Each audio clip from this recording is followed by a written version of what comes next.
Hey there. Let's talk about the classification of the houses. Like the planets and the sign, the astrological houses can be classified in several ways. The most important classification is called angularity, and angularity divides the houses into three types: angular, succedent, and cadent. Houses 1, 4, 7, and 10 are called angular houses, and their cusps correspond to one of the four major angles, which are the ascendant, the IC, the descendant, and the midheaven.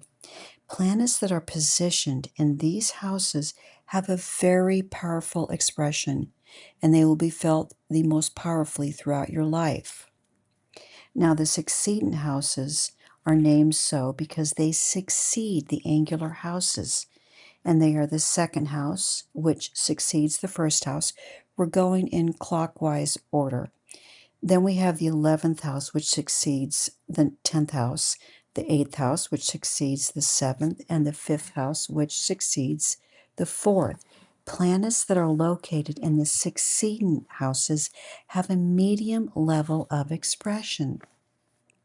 Finally, we have the cadent houses, and the word cadent comes from the Latin verb cadere, and it means to fall.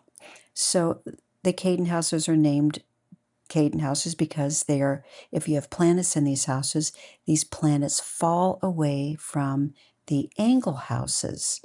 And these cadent houses are the 12th house, which falls away from the ascendant, and the 9th house, which falls away from the 10th, the 6th house, which falls away from the 7th, and the 3rd house, which is falling away from the 4th. Planets that are located in these houses have very little power of expression. So if you have your benefic of sect, let's say, in a cadent house, it's just probably not going to be felt as much on and off throughout your life as if that planet were in an angle house. All right, so angularity is directly related to the diurnal motion, which is clockwise motion, of the planets. The power of expression of a house increases the closer it gets to an angle. So having passed this angular high point, if a planet has passed through an angular house, then the planet falls away from the angle to a cadent house and loses its power. It begins to recuperate when it then passes into a succedent house, eventually returning to its maximum power in the angular house. Now let's look at a chart and talk about these houses a little bit more. So here we have a chart, and let's look at the angular houses. That would be the first house, Pisces, 10th house, Sagittarius, 7th house, Virgo, and 4th house, Gemini. We have planets in two of these angular houses. One would be Saturn in the ascendant and Moon in the 7th house.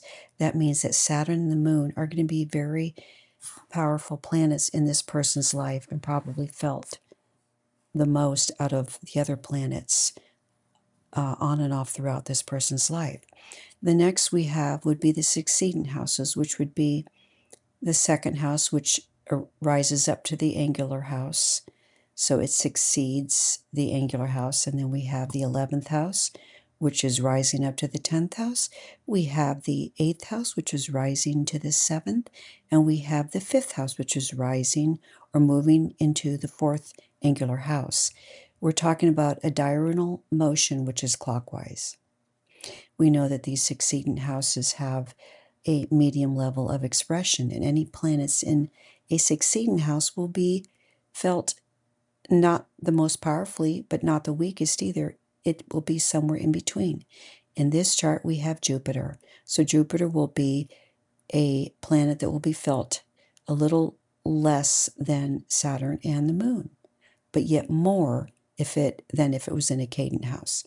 And then let's talk about the cadent houses. These are the houses that are falling away from the angles, and that would be the 12th house falling away from the ascendant, the 9th house falling away from the 10th house, the 6th house, which falls away from the 7th house, and the 3rd house, which falls away from the 4th. If we had planets placed in these houses, they would be very weak and kind of fizzling out. So they wouldn't be able to give us much juice, if you will, if we had planets in these houses in a chart. Anyway, that's it for now, guys. Talk to you soon again. Bye.